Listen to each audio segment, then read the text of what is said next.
Our subconscious mind is like a tape recorder, Mm. and things are being recorded. It could be short videos of incidents, or just conversations, or it can be recordings of something someone has said.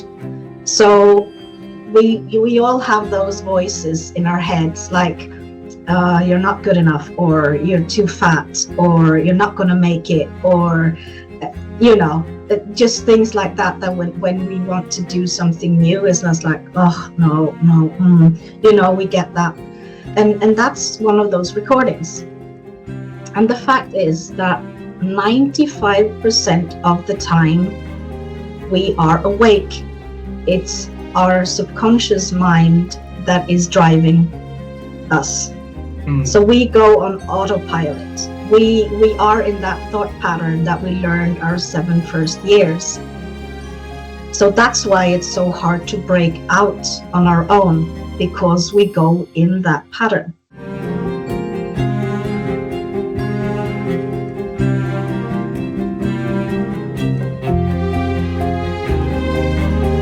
Good evening from Vietnam. Good afternoon to you, Dorrit. Thanks a lot for spending your afternoon on a beautiful and changing weather into the winter season in Norway to join and share your amazing journey to our audience around the world. And on behalf of the listener everywhere, I want to say thank you.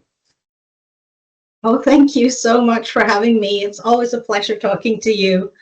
Yeah, Looking forward to our conversation today. Me too, me too. And you're so nice and kind to join me the previous interview and the Woman Superpower project that we've been having voice from over 3,000 people join, share videos all over the world. We're not able to process all of that. We're gonna keep on processing and sharing one by one. And also connect me with a lot of your good friends in other countries. So help us to reach out to more countries. So thank you so much, Dorrit, for being so nice and kind to help us on our quest to connect with experts and bring a word of wisdom for people around the world to our audiences. Yeah, you do important work in the world, and connections are the strongest link there is. So yeah, keep up with the good work. You're sharing sunshine and brightness throughout the world with your work. And 4.5 years ago, thank you so much for saying these things. 4.5 years ago, neither my wife nor me would be able to think that one day we'll be able to do that. And today we got locked into the official world record to be the first husband and wife team to interview expert in 7 continents. And well, that is something beyond imagination, beyond our belief. It's beautiful, and I just want to share with you. You're the first person know about that also, because we just knew it about 40 minutes ago. So yeah, awesome. Yeah. And this conversation is not about us, so it's all about you. And since you know me, you know our culture, that is very honored for us if we can have you to share a little bit about who you are and the work you do. Would you please do that honor for us? I can absolutely do that. How detailed do you want me to be this time around? You decide. You decide. I decide. Okay. Well, my name is Dorrit, and I am 55 years old. I'm a mother of 3, and I'm a grandmother of 2, and I have 2 bonus kids. I got a slightly used husband. He was married before, and we met, and he had 2 daughters from before, so they're mine now. But they're all grown up. They're between 25 and 35 years old, so all have flown the nest. I had a severe burnout a while back, and I was very ill for 7 years. My memory was non-existent. I couldn't read a book because, like, after one sentence I'd forgotten what I'd read, so I'd had to start over again. It was really frustrating. I couldn't remember how to make the simplest sauces, or I needed like instructions or help to do the simplest things. I could drive my car because like I had been doing that for like 30 years, but the thing is I didn't know why I was driving the car. So I would forget to pick up my kids at school. I would head for the city, or I would head to the school, but I was actually going to the shop. So it was a very tiring time, and I had 24/7 pain, and I was exhausted and depressed, and yeah, the whole shebang. So after 7 years of that existing, I found something that helped me get my health back. And when that happened, all I wanted to do with my kind of newfound health, and my brain was working, and I had like a surplus of energy, and I wanted to give back because I had been requiring so much help and assistance for those 7 years. But I knew that I didn't want to have a boss, because I'm the kind of brought up to be like the good girl, you know, the people pleaser.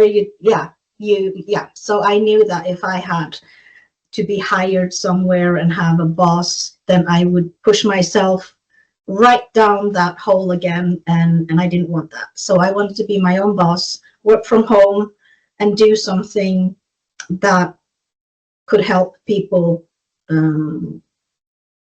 feel better, find their true potential, and live their best life. So I wondered what that would be, but I had like visitors coming, and one thing was kind of common.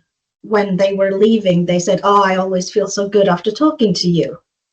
You always make me feel better." And I was like, "Oh, maybe that's the path I should try to explore." So I became certified as a leadership by heart coach. Here, there's an academy here in Norway.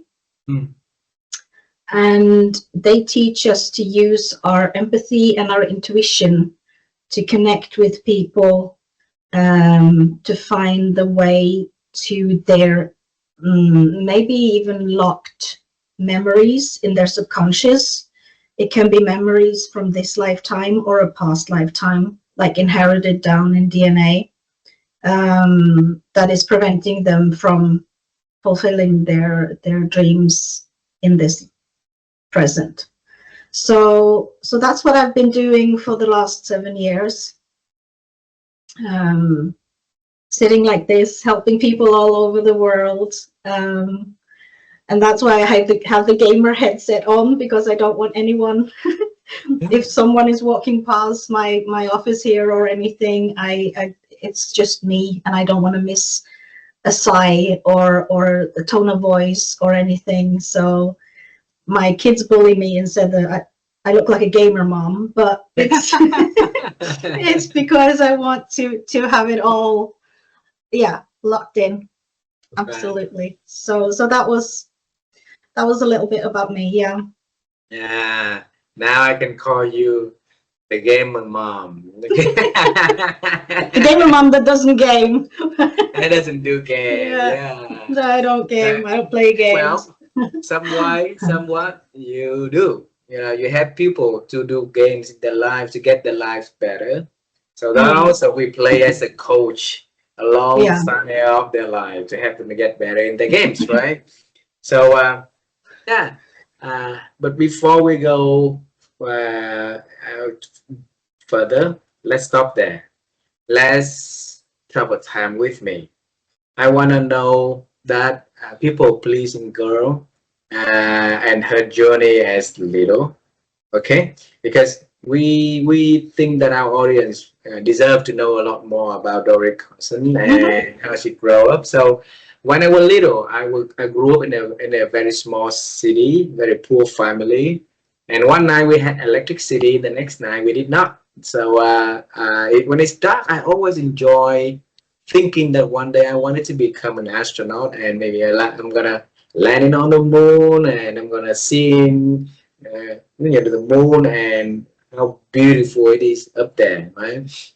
But life has taken me to a very different direction, Dory, and taken me to the path that I'm thankful for a chance to know you and having conversation with you today, right? It's not the moon, but you know, the moon could be anything, right? Like today is a moon to me. So for you, when you're growing up, what was your dreams about the future thing that Dorit is going to offer to this beautiful world? I am the youngest of three siblings. My brother and sisters are 10 and 11 years older than me, so I was kind of a only child. My sister got married and moved out when I was 7. My brother went to the military when I was 7, so after that I was kind of alone. So my childhood was filled with animals. I had lovely parents that allowed me to have animals. So I had almost everything that was legal in Norway at the time. So that would be everything from like fish tank with exotic fish, or hamsters, or rabbits, or like tropical birds, or cats. But when I was around 10 years old, I really wanted a horse. And I'd been nagging my parents about a horse, but they refused. We didn't live in a house that would allow us to have a horse, and it was really expensive, and so eventually I gave up and I switched to something a little more small and affordable. That was dogs. And we had a neighbor where I grew up, like short walking distance up the road, lived a single lady, an elderly lady, no kids, no husband, no nothing, just her and about 20 dogs. Oh. And she was a professional breeder. She would go to dog shows. She exported dogs to, well, even America, all over Europe, of 2 breeds, and that's the Norwegian Boo Hound and the Pembroke Welsh Corgis. So I was there every day, helped her with walking the dogs, training them, feeding them. When there were puppies, she had litters like several times a year, of course, and that was my dream world. So when I was 13, I got my first mixed breed dogs because my parents didn't want to give me anything expensive in case I lost interest. But 2 years later, I got my first corgi, and then 9 corgis later, I had 4 Rottweilers, and after the 4 Rottweilers, I now had like, I don't know, 15, 16 Basenjis the last 20 years. So I now work with dogs, breed Basenjis. I'm a professional breeder too, right? Go on dog shows. So I ended up becoming my neighbor. Yeah. So that's what I do, like without except from the coaching. But yeah, growing up as a people pleaser, that kind of, I'm Gen X, born in 1970, so we had to fend for ourselves. We were outside till the street lights came on. We drank water of the water hose. We had a key around our neck. Came home to an empty house. There was the parenting was different back then.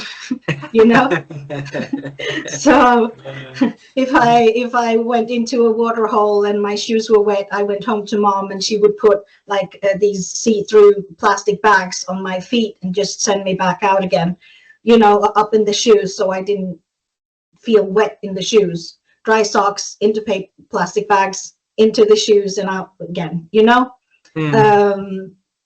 There was no reason for me to stay inside just because my shoes were wet.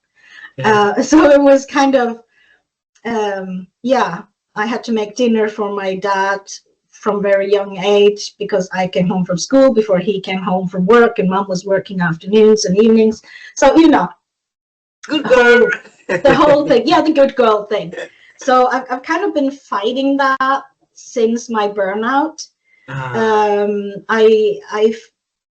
I've learned and to say no, and feel good about it, to mm, preserve my energy, to preserve my um, yeah, to preserve me, you know, yeah. to share things on what really matters, not just exhaust myself to try to please everyone. Got it. That's yeah. Yeah, and you should, Mm, because you cannot give what you don't get. What you don't exactly. have. Mm, Yeah. So yeah. yeah, and one of the thing that burning inside of us when we want to reach out to amazing people around the world, to um, who are relentlessly helping other people to learn and grow and accelerate life, is this. Normally they are givers, right? And normally we see a lot of givers like that are living a life underappreciated, and we just want to tap in the shoulder and say, hey, we see you, we know what you do, we appreciate what you do, and we love you, and we want you to continue to doing that, because that path is an honorable and an honorable path to go. And even if nobody's saying anything, we want to say something. Okay, so Mm, so Dorrit, that's that's why we very do good. this conversation. And Mm, but bring me to the moment that when you stop your dream of wanting to have a horse and now wanting to have a dog.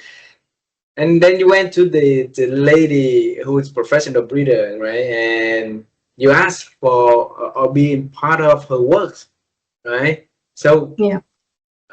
why not, like go in a different way, but then, going and giving your support so that you know how to, raise dogs, how to work with dogs, and how to breed dogs. All the hard work, why not going out and just get one from somewhere? Mm. Um, for me, it's the joy of the product. Let me call it that. You know, for me, it's the process of studying the pedigrees, the health uh, tests, finding two specimens that are very compatible, that kind of equals out each other's shortcomings, because there's no such thing as a perfect dog. Hmm. um, like one can have a slightly longer back and one is shorter in the back, one has bigger ears and one has shorter ears, you know, just tiny things like that. So I don't match two with long backs or two with huge ears. And yeah, because we don't want to double up on the shortcomings. And also in health tests, we have some health tests results that are not even up for discussion. They are just a no, and we don't even go there. It's just, okay, that dog is out. But then we have some health test issue problems that are not so serious. So if we don't add two individuals with the same shortcomings, the issues, then they would not transfer that to their litter. So for me, it's always to improve the next generation, both in health, in anatomy, and very, very seriously in their temperament and the way that they are living their life with their families. So one of my pet peeves is breeders that don't socialize, imprint their puppies before they put them out for sale, because it's like a computer. They need programming. They need to learn a lot of stuff before they're let go out to the world. And that window for programming that closes at 12 weeks of age.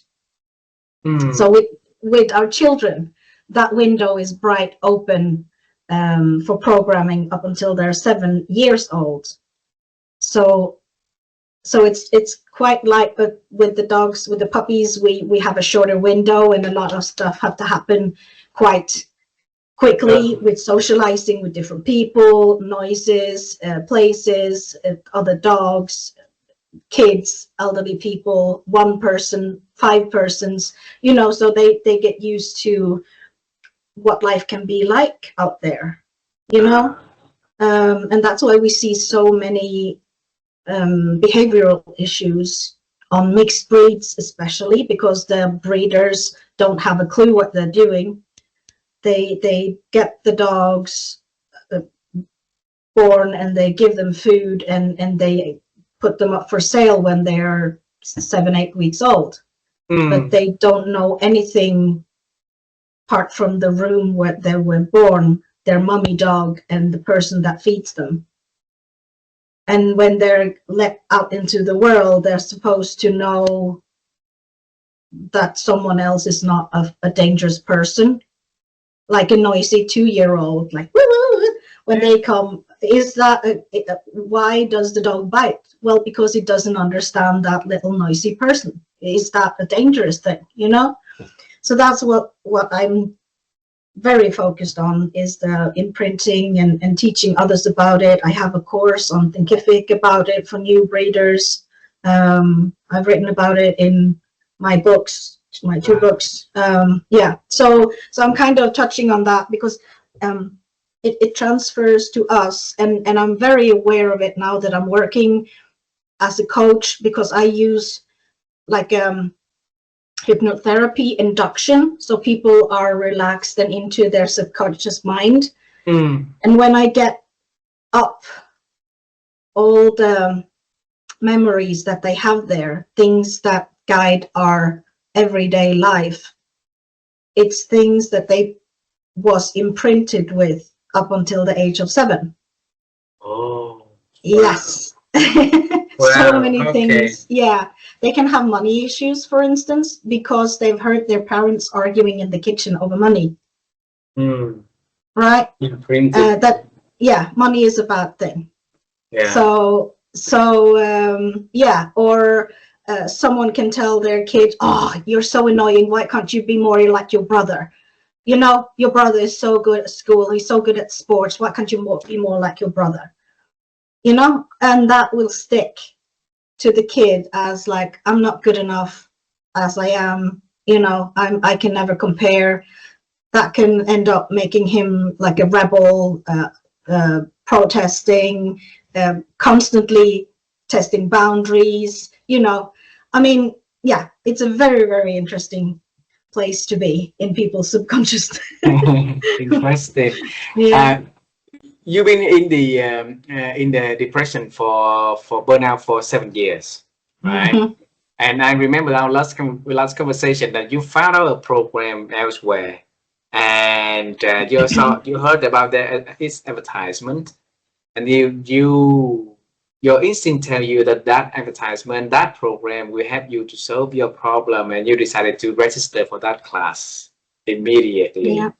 Yeah. And the cost for that is huge. Back then, you know, was huge.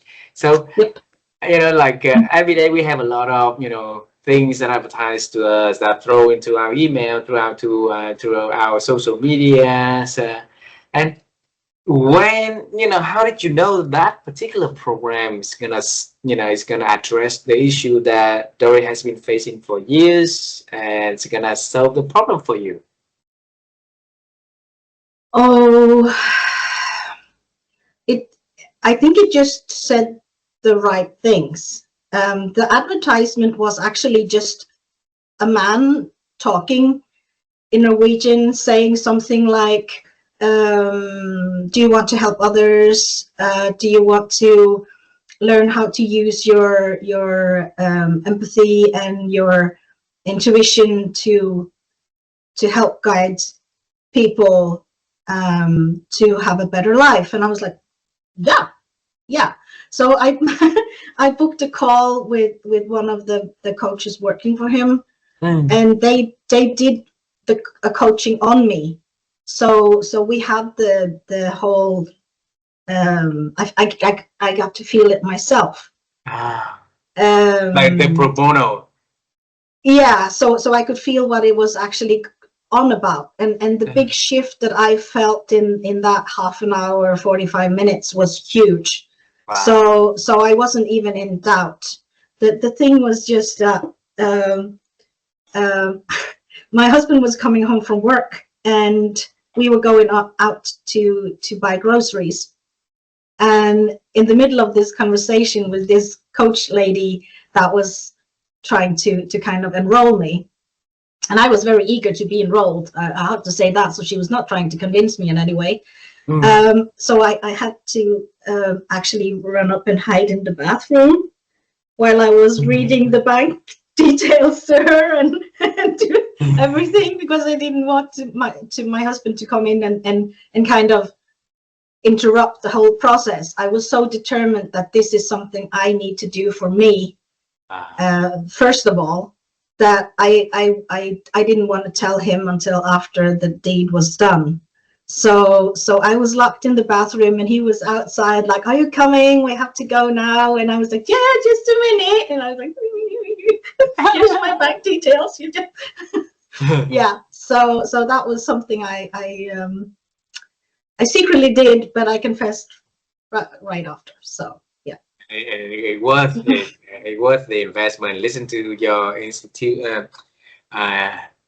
Listen to your heart, then you feel like it works for you, and it worked for you, right? That's good. And then you move to the next stage, which is not only to heal yourself, you're helping other people. And I wanna hold on to that one a little bit, because I want to trace where it comes from. If you look at your life, right, when you had the interest, first had the interest of raising dogs, right? Then you went all deep into the process to know more of the process, to make sure that you become a master of it, and now into the healing process and becoming a coach that help people to get better. You also come in really deep into that. So was that something that in nature, that you were born with that, or the way that you got nurtured, and on the way up, and then you learn it your way? I believe it's just part of my personality. I've always worked in sales. I'm a hairdresser and a cosmetologist, so working with people have always been like touching people, helping people get better and feel better, was my initial education straight out of high school. And when I worked in like beauty shops or whatever store I worked in, people would kind of open up, like customers would just, I don't know, share their life with me. And it was just always something like that. So I have still got friends that I met like 30 years ago when I was working in a perfume shop, like selling makeup and beauty creams. She made my kids' baptism dresses, and that was in my wedding. I mean, people just naturally came to me, and even today when I go to shops to shop for something myself, customers come and say, "Do you work here?" And I'm like, "No." So they kind of see me as this person that can I don't know, that are approachable, I think, or something. I don't know. But even when I worked 10 years in a pet shop, and people came there to buy food and shampoos and toys and everything for their animals. And we had a small room with different animals too. And I was kind of managing this. And people would like come in for a package of food for their dogs. And when they left, I knew their entire story. So it's kind of always been with me, and this was things that kind of pieces of the puzzle when I decided to go into the coaching, that there must be something here that people can relate to, or they feel that it's okay to open up to me. Yeah. My wife and I, we interview amazing people around the world, right? And one of the things that we easily spot from, amazing people is the word newness. So Hmm. newness is, if you imagine change, a lot of people sitting in the passenger seat, so change happen, and then they respond to it because they've been sitting on the passenger side and not sitting in the driver's seat, right?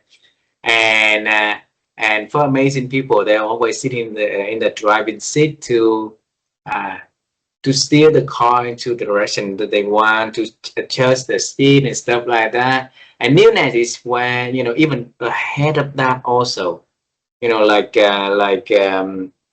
they anticipate change before change even happen, and it's easily to see because if you look at your life, when you read at that things and you let the newness idea that coming in and say, okay, this is new, this might work for me, I'm going to respond to that, I'm going to welcome it, I'm going to lead in my life leaning onto it, and I'm going to go into the bathroom and giving my credit card number to see, how this going to turn out for me, turn out well, right?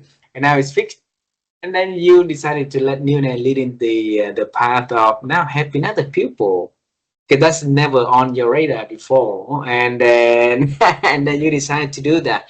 So if you look at your life and look at the benefit of newness that has bring to your life, how would you tell about that, newness and its effects? The newness that I found in my life after my burnout has been earth-shattering. It's just amazing because it's allowed me to live my life completely differently. And there is no bigger joy than to getting feedback from people that you've helped, and when the changes are happening quickly, people may have gone for years and had issues that they've kind of bumped up against and feel that they're kind of stuck in everything, or they've had some sort of trauma, or they've had like fear of flying, or claustrophobia, or things like that, that's kind of hindering them from living their best life. And when you get the feedback that after 1 or 2 sessions their lives are shifted so much, oh, I get chills. It's the best feeling ever. Yeah, it's there is nothing better. So the newness of me being able to share my experiences, my newness with people, and helping them weed out those issues that are holding them back and see their newness is just yeah, very rewarding. Dorrit, why is that the past is holding us back so bad like that? Why cannot we move and progress with time, but let the past holding us back? Because our subconscious mind is like a tape recorder, and things are being recorded. It could be short videos of incidents, or just conversations, or it can be recordings of something someone has said.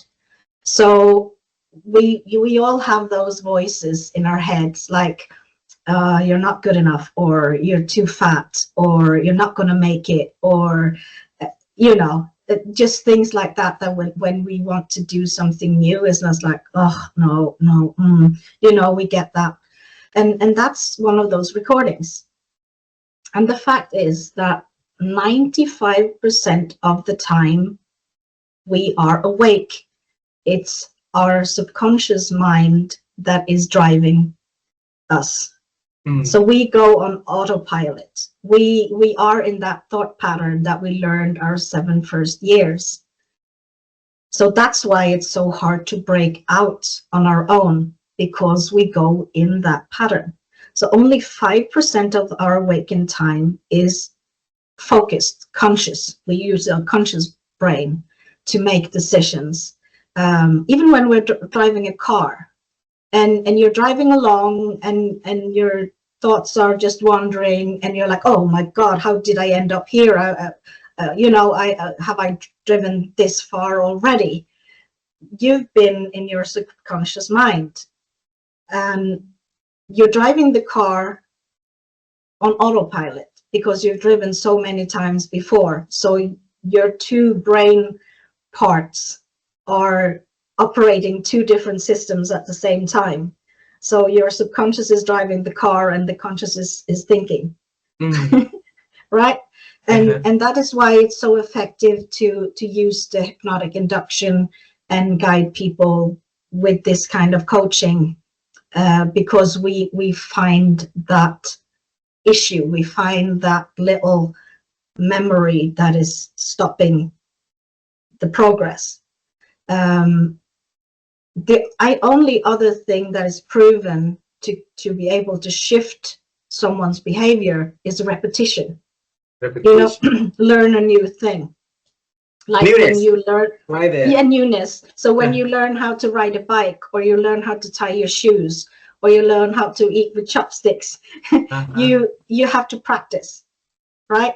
And that practice creates a pattern in your subconscious mind. So you just know how to do it. You can do it with your eyes closed, right?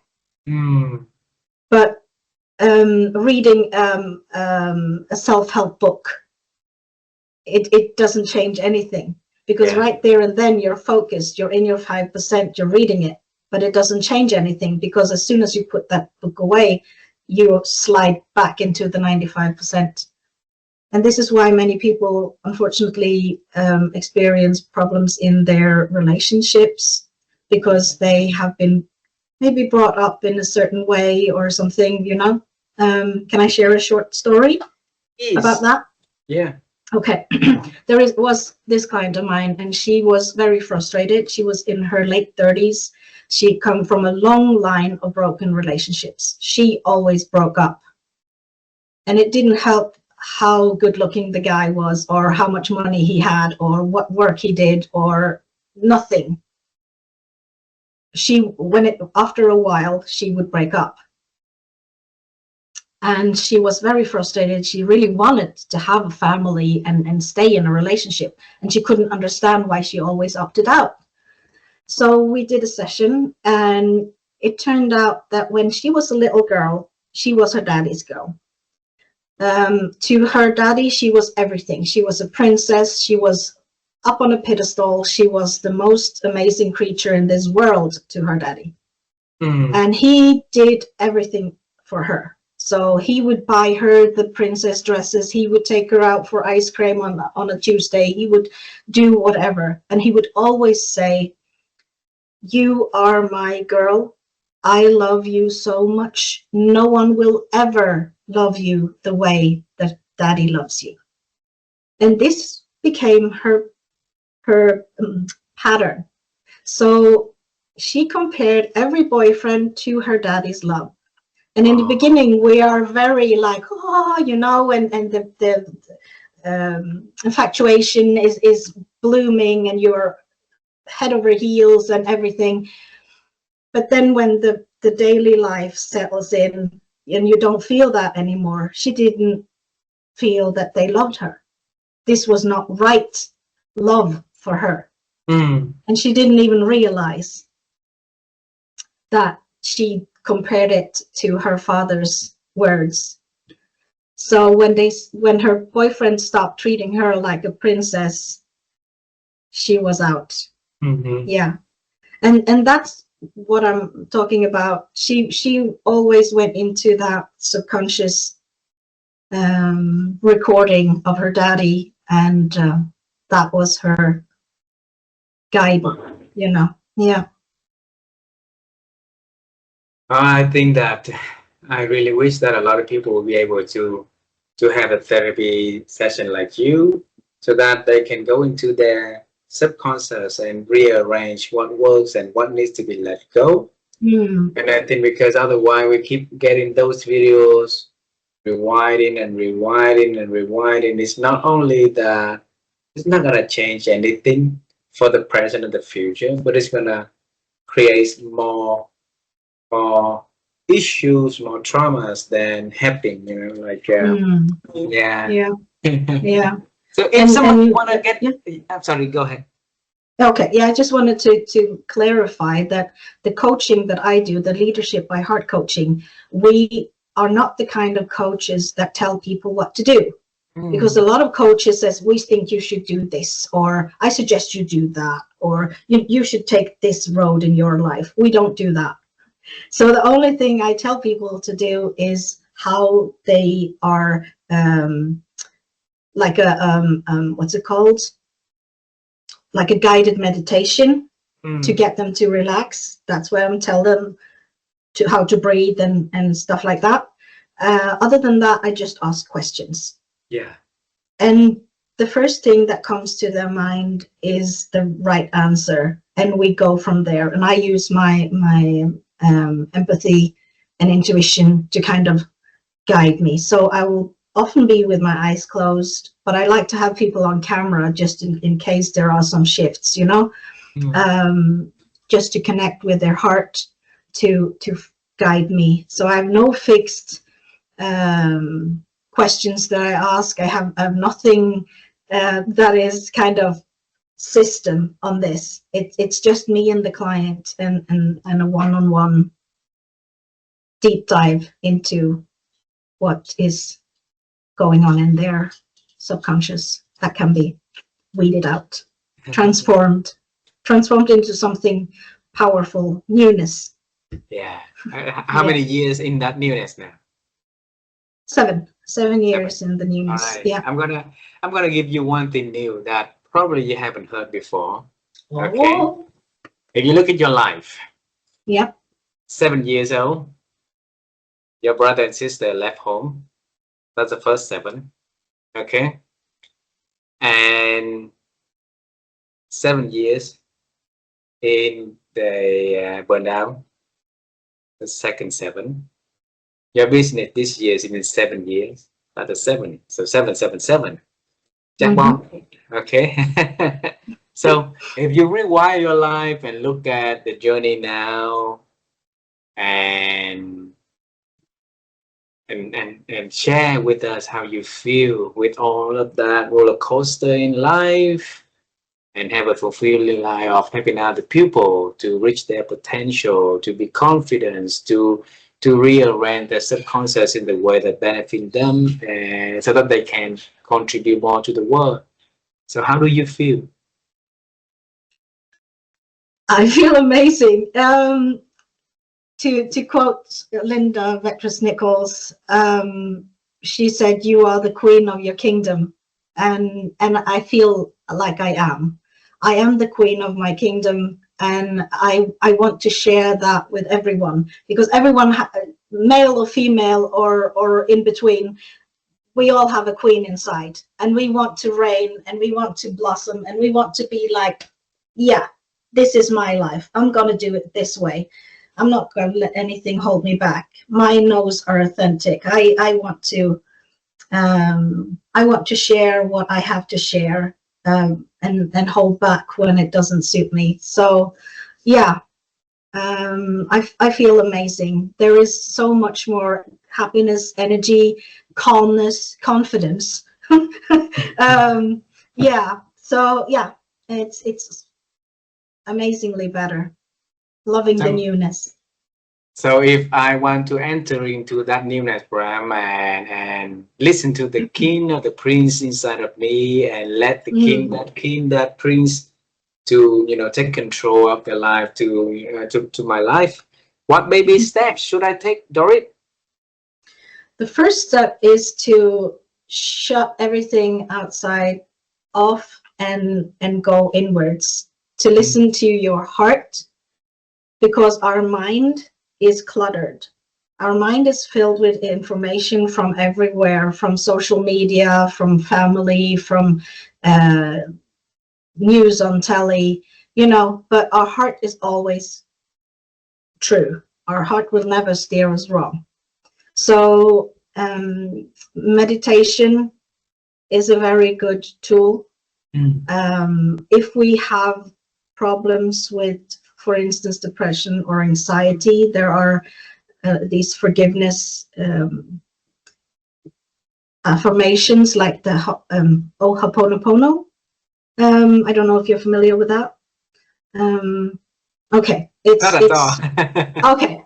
It's just a few short sentences that are really powerful, and while repeating it, you can, while you think about yourself and repeat those, you kind of forgive yourself for whatever reason, making a bad decision, or not fulfilling what you thought you were going to do, or whatever. So O Ho'oponopono is a very, very powerful stuff. Look it up. There are several videos on YouTube about it. I think there's one TED Talk yeah. about that also. Yeah. I got it. I powerful didn't stuff. watch it Yeah, so that's a good place to start. If there is a lot of static noise that is like interfering and you can't reach the place you want to go to, then contact a coach or someone that can help you guide you to the right place. Yeah. And if they want to reach to you, Dorrit, how do they best reach to you? I can be reached very simply on LinkedIn, on Facebook as Dorrit Karlsen Heart Guide. Yeah, on LinkedIn, Dorrit Karlsen. I've got a link tree that has all my contact information, my books and everything there. Yeah, and they can book a session for a very short, like for a very little. Okay, wonderful. Yeah. I'll make sure I put it on the notes of the video also.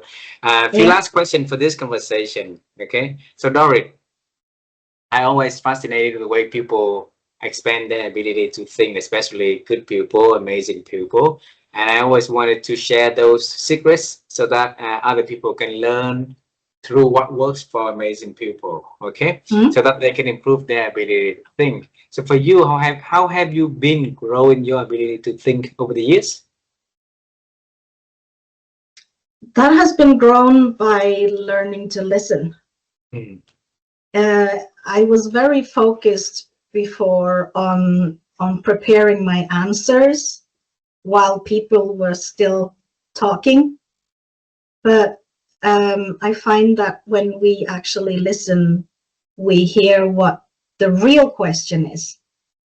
You know, what's underneath. Just a simple thing. When I was working in my pet shop, I had a customer coming in, and the customer wanted a good brush and a good shampoo because their dog was shedding. But as they kept talking about this dog shedding, I understand that this is deeper. So I went into a whole thing about it doesn't help much to kind of scratch the surface, you know, like brush the dog. It doesn't help to do that if the problem is not fixed from within. So I went into the feeding and the supplements and the health of the dog to help them stop the shedding, instead of just putting a band-aid on it, if you will, you know, just removing the hairs all the time. So yeah, to listen and feel what is actually the issues. I have a question to travel the past, another question to travel to the future to end this conversation. Okay, the question to the past. Imagine with me that, you know, we're gonna travel into a place that you're gonna walk from your father's home to the lady's home that on a normal day that you go to work with her, right? And we're gonna stop you back then on your way to work to her to your neighbor, the elder lady neighbor, right? And we say, okay, this is Dorrit from the future talking to the Dorrit from the past, and the young Dorrit. And you can tell her anything about her life, about the journey ahead, about anything that you can tell her. So what is that Dorrit now is going to tell Dorrit then with her? I'm gonna tell her that keep it up. You're gonna have so much joy and happiness from doing this later in life. So that's what I would tell her, to learn as much as you can, and it will make connections with people that is lifelong friends. It will give you so much, both in joy and fulfillment. But to be honest, I do make money from selling the puppies, even though a lot go to health testings and veterinarians and dog shows. But you know, there is a balance. So it kind of gives back, and to having the dogs around, even when I was really sick and depressed, I don't know where I would have been if I didn't have my dogs to take me out. I mean, they were like my personal trainers. I had to go out, you know. There was no option to stay in bed. They would have to go to the toilet inside, and that was not an option, you know. So even though I was very depressed and ill, I still had them to kind of get me through the day. They were my companions. So yeah, I can't even imagine my life without dogs. That's no option. No. I will ask the question about the horse maybe in our text message later on, because the next question I want to lead in a little bit into 2026. All right. So the next question is the last question, also having two parts in there. One is, what is the one skill that you are focusing to learn and improve in 2026? The second one is if you think that one skill that everybody must master as soon as possible in their life, going to yield a lot of benefits for them and for themselves, what would that be?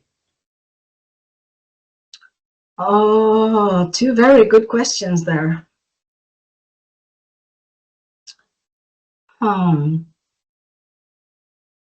For myself, I'm working on being more organized, more structured, because I'm very emotionally guided. So I do what I feel like. I do what I feel is urgent, what I feel is necessary, and I do it like it has to be done now. So being more structured, to have things more planned out and do, yeah, that, I think that will make life easier for my husband anyway. So, that newness for 2026. that newness, yeah.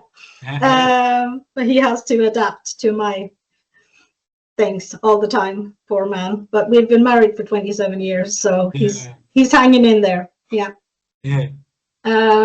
For people, the one thing that I feel is important is what I've touched on already, the ability to listen. Yeah, to actually listen and to ask questions and be interested in people, be curious, be involved. And now in this day and age with all the social media and everything, people are very eager to kind of put themselves out there, but how are they really feeling? You know, how are they really doing? So to kind of connect with people and make those new good connections, because so we feel seen, we feel noticed in every day. We're not just floating past each other with our noses in our mobile phones. So yeah. Thank you so much for sharing that, and I hope that newness that you want to do in 2026 will bring the relationship, all the works from this level to the next level to the next level. That is the power of newness.